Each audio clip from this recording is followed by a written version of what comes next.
मनोजवं मारुततुल्यवेगं जितेन्द्रियं बुद्धिमतां वरिष्ठं वातात्मजं वानरयूथमुख्यं श्रीरामदूतं शरणं प्रपद्ये। सादर जय जय सिया राम।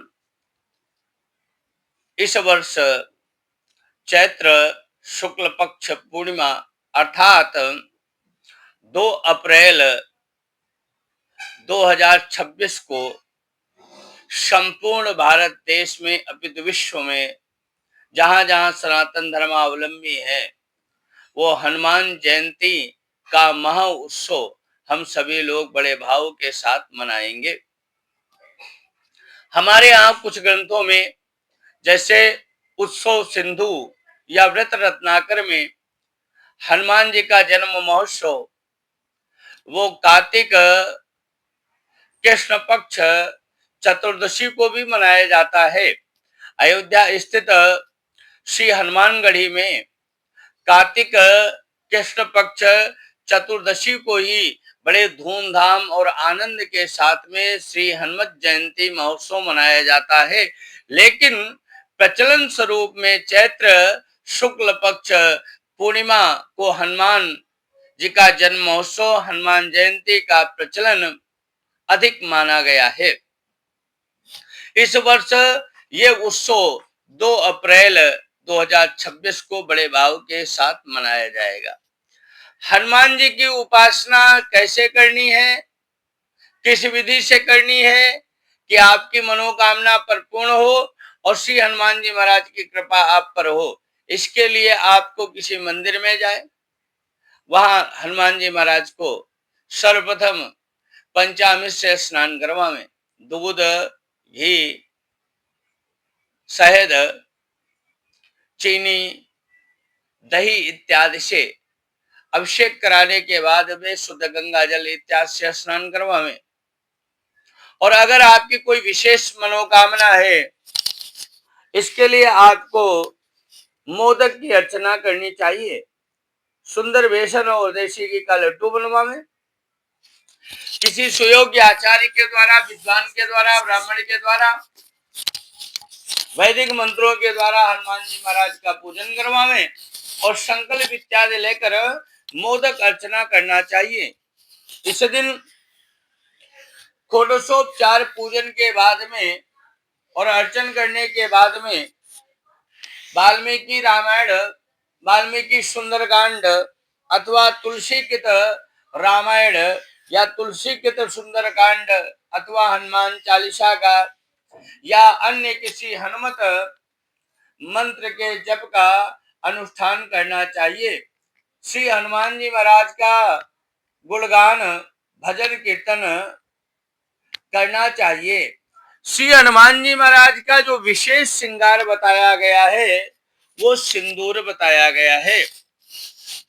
सिंदूर का चोला इस दिन अवश्य चढ़ाना चाहिए। और हनुमान जी का जो भोग है उस भोग में चना, भुना हुआ चना और गुड़ और बेसन के लड्डुओं का अधिक महत्व माना जाता है। और श्री हनुमान जी महाराज को केला भी बहुत प्रिय है। हनुमान जी महाराज को कहीं कहीं इस दिन 56 भोग भी अर्पित किया जाता है, 56 भोग भी लगाया जाता है। बंधुओं, हनुमान जी को प्रसन्न करने के लिए गुड़ और चना का भोग अवश्य लगाना चाहिए।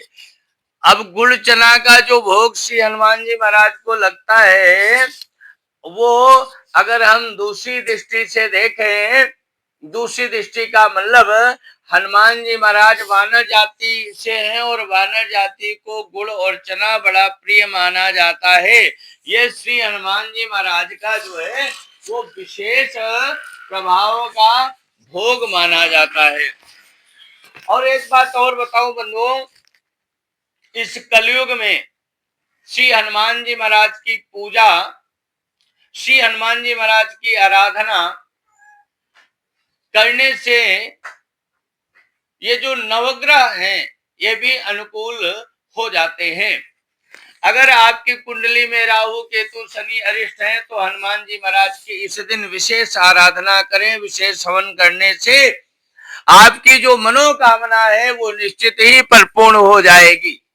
अगर आपके शरीर में रोगों की बाहुलता है, असाध्य रोग हैं, वो दूर नहीं हो रहे हैं, तो आपको इसी दिन से चैत्र शुक्ल पक्ष पूर्णिमा से एक नारियल लें, लाल कपड़े में उसको लपेटें और किसी भी हनुमान जी के मंदिर में उसको आप अर्पित कर दें और वहां बैठकर एक हनुमान चालीसा का पाठ करें और अपने रोगों को श्री हनुमान जी महाराज से निवेदन करें कि प्रभु हमारे रोगों को दूर करें। या आप बैठने में सक्षम हैं तो हनुमान बाहुक इत्यादि स्तोत्रों का पाठ भी करना चाहिए। श्री हनुमान जयंती पर मैं बात करूंगा ग्रहों की श्री हनुमान जी महाराज की आराधना से ग्रहों की अनुकूलता का। ज्योतिष शास्त्र के हनुमान जी महाराज बहुत बड़े ज्ञाता है और ज्योतिष शास्त्र में पूजन पाठ अनुष्ठान ग्रहों की अनुकूलता के लिए किया जाता है। अगर आपके जन्मांक में मांगलिक दोष है, मंगल दोषकारी है और वो मंगल इतना भयानक दोषकारी है कि वो आपको विचलित कर रहा है, तो आपको इस दिन करना क्या है, श्री हनुमान चालीसा से और हवन करना है। नाशे रोग हरे सब पीरा जप नियंतर हनुमत वीरा।